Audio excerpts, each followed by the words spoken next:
श्रोते हो नमस्कार. आपण ऐकते रेडिओ विश्वास 90.8 कम्युनिटी रेडिओ. तुमचं जगणं तुमचा आवाज. मंडळी, माझी कविता या आपल्या सगळ्यांच्याच आवडत्या कार्यक्रमात सगळ्या श्रोत्यांचं मनपूर्वक स्वागत आहे.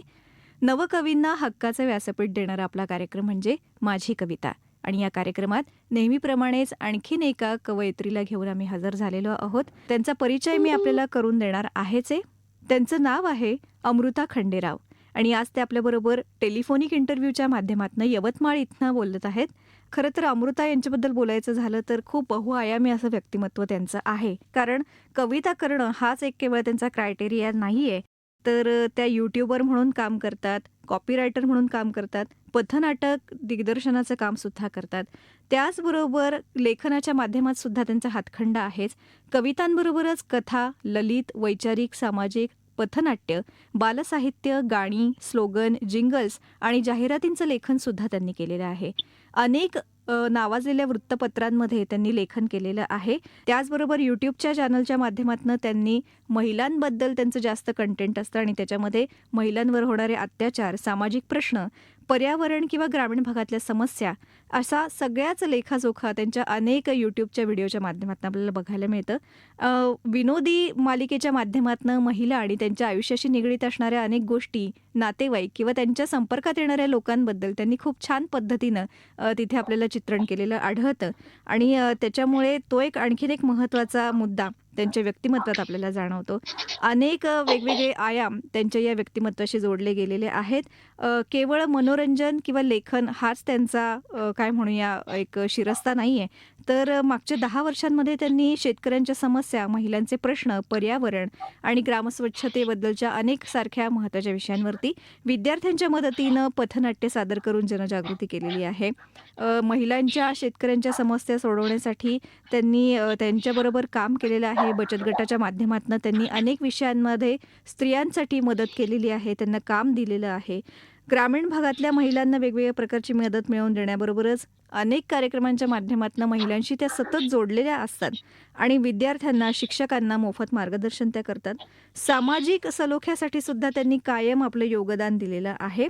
आणि नागपूर सकाळ या वृत्तपत्रामधनं मूल घडवताना यासारख्या महत्त्वाच्या विषयावरती त्यांनी स्तंभलेखन सुद्धा केलेलं आहे. मला वाटतं इतका मोठा परिचय हा आता पुरेसा आहे आणि याच्यातनंच आपल्याला लक्षात आलेलं आहे की आजच्या कार्यक्रमात ज्या व्यक्तीशी किंवा ज्या कवयित्रीशी आपण बोलतो आहोत ती केवळ कवयित्री नाही आहे, तर सगळ्याच अंगानं परिपूर्ण असं तिचं व्यक्तिमत्व आहे. आणि अशाच व्यक्तिमत्वाशी आज आपण चर्चा करणार आहोत. हा प्रवास सगळा कसा घडत गेला हे सगळं आपण त्यांच्याकडनं जाणून घेऊया. अमृताजी, खूप खूप स्वागत आहे आजच्या कार्यक्रमात. धन्यवाद. अमृताजी, खरं तर तुमचं खूप खूप मनापासून सुरुवातीला कौतुक आणि अभिनंदन आहे की केवळ आपण लेखन हाच एक आपला विषय बनवलेला नाही किंवा हेच आपलं एक विश्व नाही आहे, तर अनेक माध्यमातनं आपण कायम समाजाशी जोडलेल्या असता. ग्रामीण भागातल्या महिला असू देत किंवा विशेषतः ग्रामीण भागाशी निगडीत अनेक प्रश्नांवर आपण काम करताय आणि त्याच्यामुळे मला वाटतं एकाच वेळी इतकी आव्हानं पेलणं हे खरं तर सोपं नाही आहे. त्याच्यामुळे सुरुवातीला मला आपल्याला हाच प्रश्न विचारायचा आहे की आपलं बालपण कुठलं आणि ही जी एक सगळी पार्श्वभूमी आपल्या व्यक्तिमत्वाशी जोडलेली आहे किंवा हे जे मूळ कुठे रुजलेलं आहे आपल्या स्वभावात, ते कसं काय घडत गेलं, आपण काय सांगाल? जन्मापासून मी ग्रामीण भागातच राहिले. बर. माझी आई जिल्हा परिषदेला शिक्षिका होती आणि वडील जिल्हा उद्योग केंद्रात होते. तर आईच्या सतत खेडोपाडी बदल्या व्हायच्या. बर. आम्हा तिन्ही भावंडांना घेऊन ती सतत खेड्यातच राहिली. म्हणजे जिल्हा परिषद शाळेच्या बदल्या खेड्यातच होतात. त्यामुळे बरोबर. जन्मापासून खेड्यात राहिल्यामुळे खेड्याच्या समस्या वगैरे त्या माझ्याच होत्या. बर. त्याच्यात वेगळं काही नाही. आणि नंतरही मी आता भोसा नावाच्या ज्या गावात राहते मागच्या 20 वर्षापासून, तेही एक छोटंसं खेडेगाव आहे. बर. त्यामुळे ग्रामीण पार्श्वभूमी साहजिकच माझ्या सगळ्या लेखनाला आहे. बर. पण मग हे जे लेखन आपण करायला सुरुवात केली, तर हे मुळात कधीपासून सुरू झालं? म्हणजे शालेय किंवा कॉलेज जीवनात म्हणा किंवा घरात कोणी असं होतं का की ज्याच्यामुळे हा संस्कार लेखनाचा आपोआप रुजला गेला? एक लेखक होण्यासाठी आधी वाचनाचा संस्कार असला पाहिजे असं मला वाटतं. माझी आई फार चांगली वाचक होती बर. आणि ती जुन्या काळातल्या म्हणजे 2-3 लायब्ररीज तिने त्या काळात लावल्या होत्या. बर. जेव्हा तिची बदली व्हायची तेव्हा पहिल्यांदा ती त्या गावातलं वाचनालय शोधायची. आणि माझी आजी कवयित्री होती. म्हणजे ती पाळणे, मंगलाष्टक हं, हं, हं. आणि असं वेगवेगळ्या प्रसंगी डोहाळ जेवण अशा प्रसंगी त्या बाईचं तिच्या कुटुंबातल्या लोकांचं नाव टाकून रचना करून द्यायची. तर अरे वाह! त्या काळचं ते असं ती कवयित्रीच होती आणि तिच्या रचना छंदोबद्ध असायच्या. हं, हं. त्याच्यामध्ये एक मीटर होतं, की ते अंगभूत लय जी आहे अष्टाक्षरीची, ती बरोबर. तिच्याकडून माझ्याकडे आली अच्छा. आणि पुढच्या पिढीत आईनं लिहिलं काही नाही, परंतु वाचनाचा प्रचंड दांडगा संस्कार आईनं माझ्यावर केला. हं, ती हं, हं. आणि मी एकत्र पुस्तकं वाचायचो आणि प्रचंड वाचायचो. बरं. अच्छा.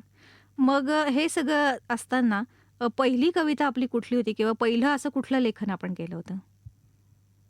पहिलं मी 9वीत असताना हिंदीत लिहिली होती कविता बरं, बरं. शाळेत असताना आणि मला वाटतं त्या सुरुवातीच्या काळात कसं असते खूप लहान वयात, हं, की सुरुवातीच्या काळात जेव्हा एखादी व्यक्ती लिहायला लागते ना, त्यावेळेस तिच्यावर तिने जे वाचलेलं आहे, हं. त्याचा प्रचंड दांडगा प्रभाव आणि संस्कार असतो. जे बरोबर. लेखक, कवी वाचलेले आहेत, तर हं, ते हं. थोडंसं कॉपी करायला सुरुवात झालेली असते तिथे. बरोबर. की मला मला कुसुमाग्रज आवडतात, मला ग्रेस आवडतात, हं, मला मुकुंद टाकसाळे आवडतात. तर मी त्यांचं बघून लिहायला लागते. हं. म्हणजे कुठलीही व्यक्ती, मी माझ्याबद्दल बोलते. तर मग मी त्यांचं बघून लिहायला लागले. बरोबर. की त्यांनी कशी शब्दरचना केली आहे, हं. कशी विनोद निर्मिती केली आहे.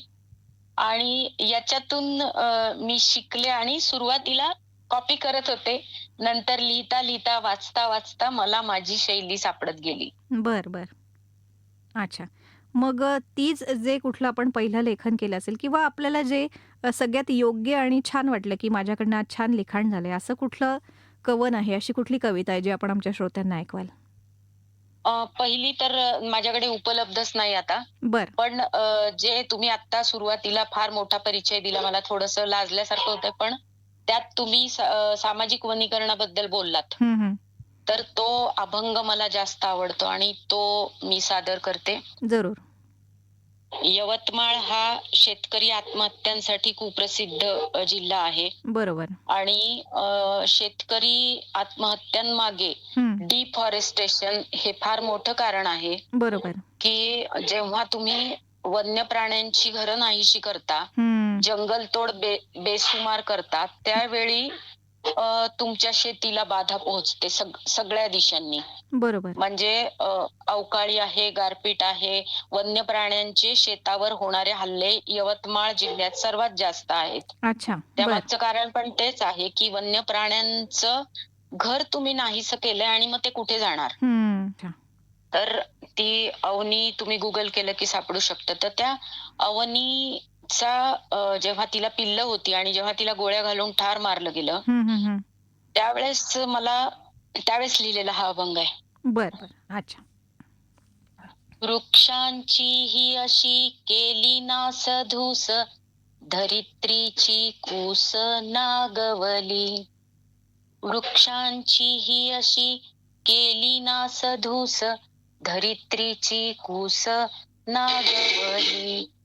एक एक वृक्ष जपण्या परीस, तोडण्यासाठीच घातला घाला. एक एक वृक्ष जपण्या परीस, तोडण्यासाठीच घातला घाला. काळ उगवतो तुझ्यावरी सूड, दुष्काळाचा आसूड पाठीवरी. काळ उगवतो तुझ्यावरी सूड, दुष्काळाचा आसूड पाठीवरी. गुरे ढोरे सारी हिंडती उन्हात, रानामध्ये चारा पाणी नाही. गुरे ढोरे सारी हिंडती उन्हात, रानामध्ये चारा पाणी नाही.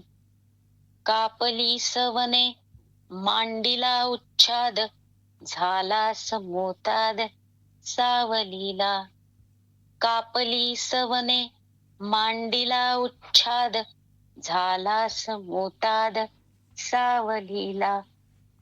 टाचा घासुनिया जीव देई बाप, आता तरी जागा होशील का. टाचा घासुनिया जीव देई बाप, आता तरी जागा होशील का, आता तरी जागा होशील का.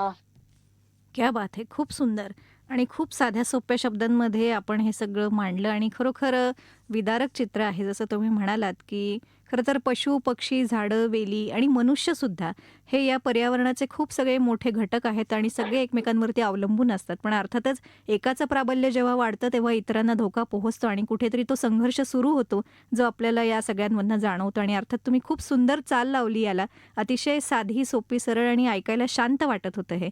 त्याच्यामुळे खरोखर एक छान अभंग तुमच्या लेखणीतनं उतरला. मग ही लेखणी आपण नंतर किंवा ही कविता आपण कोणाला नंतर सादर केली का? जेणेकरून आपल्याला त्याच्यातनं पुढे आणखीन आपण काही करू शकतो हे लक्षात आलं? माझा मुलगा वयाच्या 6व्या वर्षापासून सामाजिक वनीकरणासाठी काम करतो. बरं, तर त्याचे जे त्यांना आत्तापर्यंत 500 वर्कशॉप्स, कार्यशाळा घेतलेल्या आहेत बरं, बरं. वेगवेगळ्या ठिकाणी. हं, हं, हं. महाराष्ट्रात, महाराष्ट्राच्या बाहेर आणि जगात सुद्धा. बरं. तर तो त्याच्या कार्यक्रमाची सुरुवात किंवा हं. शेवट बरं. या अभंगाने करतो. मी त्याला म्हणजे सांगितलं, की "तू हा म्हणत जा, की आपल्याला जे सांगायचंय फार थोडक्यात, हं. वनीकरणासाठी आपण जे काम करतोय ते का करतोय?" तर तो हा अभंग तो नेहमी वापरतो त्याच्या बरं, बरं. कार्यक्रमात. असा उपयोग ते नक्कीच. म्हणजे अवेअरनेससाठी हं. शेतकऱ्यांना जागृत करण्यासाठी. बरं, बरं, बरं, बरं. खूपच छान. आणि मग ही कविता झाल्यानंतर पुढे आपण अनेक वेगवेगळ्या प्रकारचं लेखन केलं. मग त्याच्यामध्ये मुलांसाठी साहित्य आहे, स्त्रियांसाठी आहे, वेगवेगळ्या प्रकारचे उपदेश आहेत, पथनाट्य आपण दिग्दर्शित करता मुलांच्या मदतीनं. तर मग हे सगळं करत राहावं, हे केव्हा मनात आलं किंवा हेच आपण करू शकतो, हे आपली आवड आहे, हे कधी-कधी घडत गेलं? अ, माझा मुलगा नर्सरीत होता त्यावेळेस अशक्त होता बरं. आणि त्याच्या तब्येत सतत जरा हे राहायची, बिघडलेली राहायची. हं, हं. तर मग शाळेतही मी त्याला पाठवत नव्हते, घरीच अभ्यास घ्यायची. मग मुळात मी शिक्षक, त्याच्यामुळे मला असं वाटलं, की याचा आत्मविश्वास वाढवण्यासाठी मी काय करू शकते? हं, हं. बरं, आणि मग त्याच्याकडून वेगवेगळ्या छोट्या गोष्टी, कविता, अगदी छोटी-छोटी बडबड गीतं असं पाठ करून घेणं. बरं. मग तो एकटाच म्हणजे बघा मी असा विचार करते, की जेव्हा एक आई आपल्या सगळ्याच आया आपापल्या मुलासाठी करत असतात. बरोबर आहे. तसं मी पण. पण ज्या समाजामध्ये तुमच्या माघारी आई-वडील आयुष्यभर कुणालाच पुरत नाहीत. खरं आहे, खरं आहे. तर ज्या समाजामध्ये आपली अपत्य, आपली मुलं आपण ठेवून जाणार आहोत, तो समाज सुसंस्कृत असला पाहिजे. हं. तो खरं आहे. समाज चांगला असेल तरच आपलं मूल तिथे सुखाने जगू शकणार आहे. बरोबर. तुम्ही खूप सारी संपत्ती कमावून ठेवली म्हणजे तुम्ही मुलाचं आयुष्य सुरक्षित करू शकत नाही. खरं आहे. तर अगदीच बरोबर. एक सुसंस्कृत बाळ आणि तो ज्या समाजात राहणार आहे, ज्या परिसरात राहणार आहे, हं.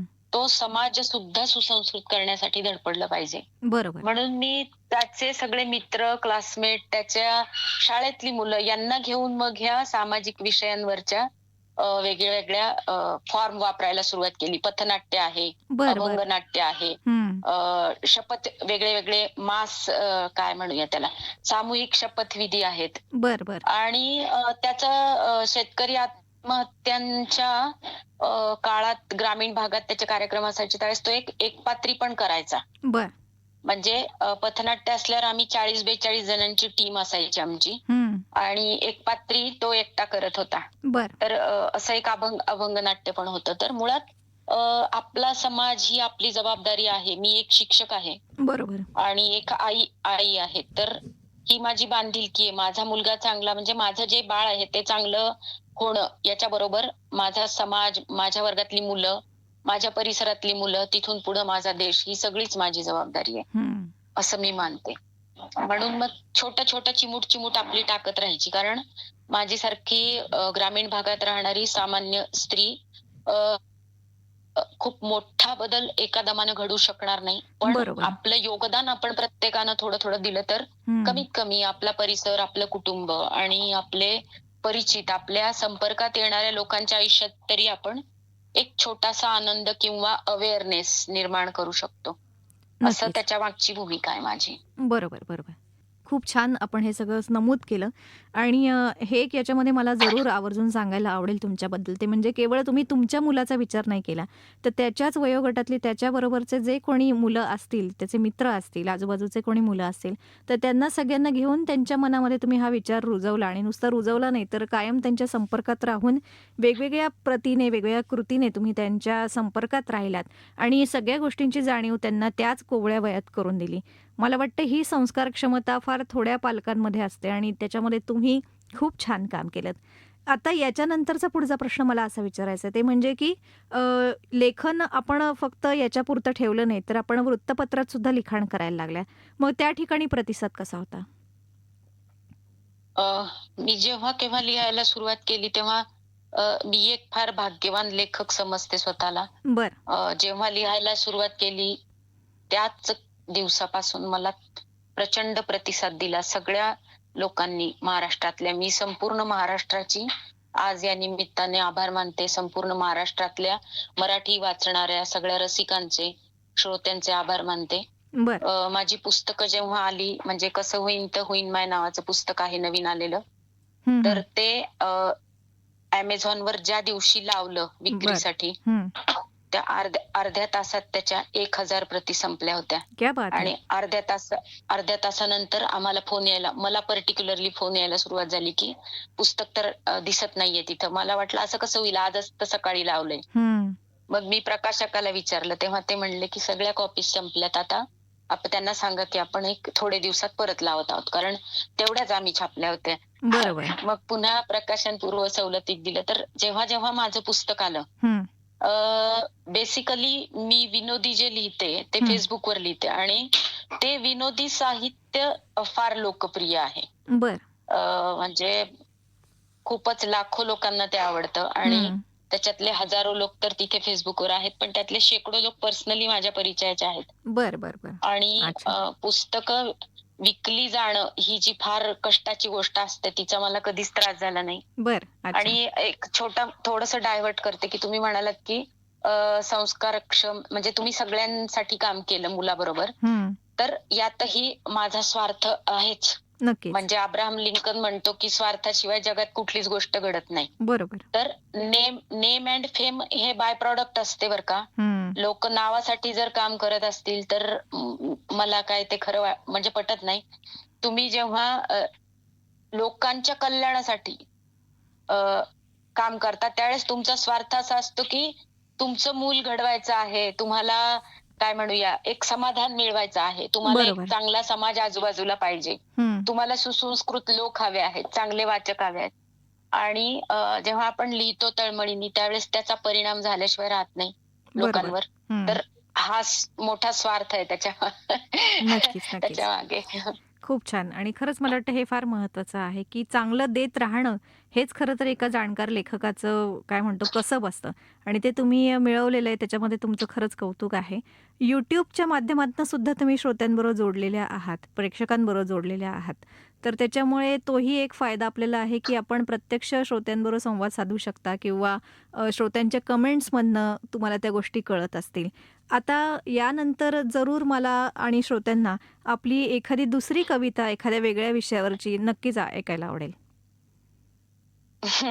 कविता लिहिणं जवळपास म्हणजे मी आजकाल ना ललित जास्त लिहिते बरं, बरं. आणि कथा अच्छा. जास्त लिहिते बरं का. बरं, तर YouTube बद्दल मी सांगते. अमृता खंडेराव YouTube चॅनल आहे माझं. बरं. आणि मी जे आमच्या गावातल्या आणि माझ्या गावाच्या आसपास जी खेडेगावं आहेत छोटी-छोटी. चापडोह आहे, बोथगव्हाण आहे, रातचांदणा आहे, गोधणी आहे. बरं. खूप सारी खेडेगावं आहेत. आमचं भोसा आहे. हं, हं. सावरगड आहे. तर या गावातल्या ज्या महिला आहेत, दारिद्र्य रेषेखालच्या त्यांच्यासाठी मी एक महिला मदत केंद्र चालवते. बरं, म्हणजे महिला मदत केंद्रात आपण त्यांना व्यवसायासाठी मोफत जागा आणि भांडवल देतो. बरं, तर ते संपूर्ण वर्षभर ते कुठल्याही जी महिला आपल्याकडे येईल तिला आपण मशिनरी सुद्धा मोफत देतो. बरं, बरं. आणि अच्छा. व्यवसायाची नवीन संधी पण शोधून देतो. तर मग आता ह्या सगळ्याचं डॉक्युमेंटेशन करायला पाहिजे. हं. म्हणून मग मी ते सगळं YouTubeवर लावते, की आपण काय काम करतो फोनमध्ये जास्त साठवून ठेवू शकत नाही. बरोबर. आणि लॉकडाऊन मध्ये मी फेसबुक युट्यूब सुरू केलं. हं, हं. ते म्हणजे लहान मुलांना गोष्टी सांगणे, इंग्रजी व्याकरण शिकवणे बरोबर. आणि महिलांना घर बसल्या म्हणजे आया घरीच असतात, तर आयांना इंग्रजी शिकवणे, की तुम्ही तुमच्या मुलाला शिकवा सोप्पं हं, हं, हं. बोलायला. स्पोकन इंग्लिशसाठी ते असं मी ते YouTubeचा वापर तेव्हा करत होते. बरं, नंतर मग माझी पुस्तकं आल्यावर काही कथा जी वऱ्हाडी बोलीत मी लिहिते. बरं. बुलढाणा जिल्ह्यातल्या नांदुरा तालुक्यातल्या ग्रामीण भागात जी वऱ्हाडी बोली बोलली जाते, बरं, बरं. तिच्यातली ती जे मी आता ज्याचा उल्लेख केला, कसं होईन तर होईन माय ते पुस्तक. हं, हं. तर त्यातल्या काही कथा मी माझ्या YouTubeवर माझ्या आवाजात लावल्या. बरं. आणि इतरही असं. तर ते YouTube मोस्टली लहान मुलांची गाणी, पथनाट्य, त्यांच्यासाठी लिहिलेली समूह गीतं, ह्याचं रेकॉर्डिंग शाळांमध्ये जाऊन केलेलं आणि तेच YouTubeवर लावलेलं आहे. बरं, बरं. अच्छा. नक्कीच. हां, अ, हां. खूप छान हा प्रवास तुमचा घडतोय आणि म्हणूनच मला वाटतं, की केवळ कविता हेच माध्यम तुम्ही वापरलं नाही तुमच्या भावना व्यक्त करायला किंवा समाजाचं चित्रण करायला. तर वेगवेगळ्या माध्यमातनं तुम्ही स्वतःला एक्सप्रेस करत गेलात किंवा समाजाची परिस्थिती सांगत गेलात. मला पुढचा प्रश्न आपल्याला असा विचारायचा आहे, ते म्हणजे की इतकं सगळं करत असताना खरं तर हा व्याप खूप मोठा आहे. कारण एकाच वेळी वृत्तपत्रात लेखन करणं, YouTubeसाठी व्हिडिओ करणं, त्याचं एडिटिंग करणं असेल किंवा सतत नवीन कंटेंट शोधणं हे फार कठीण असतं. तर मग अशा वेळेस घरची जबाबदारी सांभाळत असताना आणि हा व्याप सांभाळत असताना कुटुंबाचा पाठिंबा कसा असतो? ग्रामीण भागात आणि एकत्र कुटुंबात सगळ्या गोष्टी फार अवघड असतात. पण हं, आवड असली की सवड मिळते असं म्हणतात. मराठीत म्हणतात, आवड असली की सवड मिळते. बरोबर. तर आपण एकदा ठरवलं की हे आपल्याकडे आहे आणि हे आपल्याला चांगल्या कामासाठी वापरायचंय बरोबर. म्हटल्यावर ते उर्दूत म्हणतात, त्या हिंदीत उर्दूतच, पुरी कायनात पीछे आ जाती. तसं मग हं. ते सगळे आपोआप आपल्याला मदतीला धावून येतात लोक. बरोबर. हळू त्यांना आपल्या कामाचं महत्त्व कळायला लागतं. हं. आणि Facebookनी मला एक मुंबई स्वयंपाकघर नावाचा एक Facebook ग्रुप आहे. हो. तिथे मी एक असंच कथा लिहिली होती एक. बरं. आणि त्या केवळ एका कथेमुळे माझ्या आयुष्याला इतकी मोठी कलाटणी मिळाली, बरं. की त्या ॲडमिन लोकांची मी फार आभारी आहे. हं, हं. त्याच्यानंतर मला ब्लॉकबस्टर यश मिळालं आयुष्यात. माझं पुस्तक आलं. बरं. माझ्या कथांचे प्रचंड चाहते वाढले. म्हणजे दिवसाला हजार फॉलोअर वाढले Facebookवर. आणि माझ्या यशात सोशल मीडियाचा फार मोठा, प्रचंड मोठा वाटा आहे. बरं, बरं, बरं. सोशल मीडियावरचा जो मैत्र परिवार आहे, त्यांचे पण या निमित्ताने मी आभार मानते. हं. म्हणजे महिला मदत केंद्र काढायचं ठरवलं तेव्हा सुद्धा या सगळ्यांनी मला वेगवेगळ्या प्रकारची मदत केली, आर्थिक मदत केली. बरं. आणि आम्ही एक संघटन असं तयार झालं. हं, हं. आणि ते नाव जरी माझं असलं तरी आम्ही सगळ्यांनी मिळून ते सुरू केलं आणि चालवलं. बरं. आणि मूल घडविताना हं. नावाचं एक सदर मी तुम्ही म्हणालात सकाळमध्ये चालवत होते, हो, हो. नागपूर सकाळला. तर ते प्रमोद काळबांडे सर त्यांनी पुणे सकाळला सांगितलं, की ह्या चांगलं लिहिताय, त्याला रिस्पॉन्स चांगला आहे. बरं. अच्छा. आणि मग पुणे सकाळनी माझी पुस्तकं काढायला सुरू केलं. हं, हं. पहिलं पुस्तक आलं सलोख्याच्या गोष्टी. बरं. ते पण असंच हातोहात त्याची आवृत्ती संपली. प्रकाशन पूर्व सवलतीला लावलं होतं, तर पुस्तक येण्यापूर्वी त्याच्या 350 प्रती बुक झाल्या होत्या. बरं, बरं. म्हणजे अतिशय नवोदित लेखकासाठी हे आश्चर्यकारकच यश असते. नक्कीच. म्हणजे 500-500 कॉपीज एकदम जाणं फार हं. कठीण असते. आणि ह्या सगळ्यांचं सहकार्य आहे आणि माझी इच्छाशक्ती. बरोबर. पण तुम्हाला सांगते, तुम्हाला कुठल्याही क्षेत्रात यशस्वी व्हायचं असेल, तर एक चांगली टीम लागते. म्हणजे जनसंवाद किंवा लोकांच्या सहकार्याशिवाय तुम्ही यशस्वी कुठल्याच क्षेत्रात नाही होऊ शकत. बरोबर आहे. खरं आणि आहे. एकट्याचाच विचार करत बसलात तर अशक्य आहे असं मला वाटते. हं. टीमवर्कच असतं हे. म्हणजे मग ते माझा Facebook मैत्र परिवार असेल, किंवा मी ज्या Facebookच्या समूहांवर आहे ते सगळे लोक असतील, ॲडमिन आहेत तिथले. बरोबर. भक्ती चपळगावकर आहेत, हं, हं. स्नेहल बनसोडे आहेत. बरं. यांनी प्रचंड पाठिंबा दिला. आणि पहिलं पुस्तक माझं येणार म्हटल्यावर आमचा एक सलोखा नावाचा WhatsApp ग्रुप आहे. बरं. तिथे आपले प्रमोद मुजुमदार, त्यांचं सलोख्याचे प्रदेश या पुस्तकाला साहित्य अकादमी अवॉर्ड आहे. बरं, बरं. तर त्यांनी माझ्या पुस्तकाला स्वतःहून प्रस्तावना लिहिली आणि मी अक्षरशः त्यांच्या पुस्तकाचं नाव चोरलं. त्यांचं सलोख्याचे प्रदेश आहे. मी बरं. सलोख्याच्या गोष्टी असं केलं, कारण आम्ही दोघंही सलोख्यासाठी काम करतो. हं. हं. ते तर त्यांचं काम खूप मोठं आहे महाराष्ट्रभर.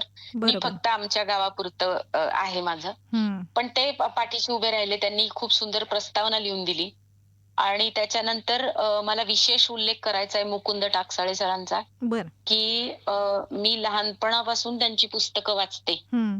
आणि माझ्यावर गाढ प्रभाव आहे. बरं. मला त्यांचं पुस्तक वाचताना टाकसाळीतील नाणी वाचताना मी एकटीच हसायची अच्छा. आणि ते खूप धमाल वाटायचं. मग मला वाटायचं आपण असं का नाही लिहू शकत? लिहायला पाहिजे. पण विनोदी लिहिणं किती अवघड आहे. हं. प्रचंड अवघड आहे. खरंय, लोकांना खरंय. रडवणं सोपं आहे, हसवणं फार अवघड आहे. बरोबर. मग सुरुवातीला कॉपीकॅट सारखं केलं मी. पण जेव्हा माझं पुस्तक आलं विनोदी, तेव्हा त्याची प्रस्तावना मुकुंद टाकसाळे सरांनी लिहिली. बरं. स्वतःहून लिहिली. अच्छा. आणि फार कौतुक केलं पुस्तकाचं. पाठीशी माझ्या एक पाठीशी आशीर्वादाचा हात दिला त्यांनी. हं.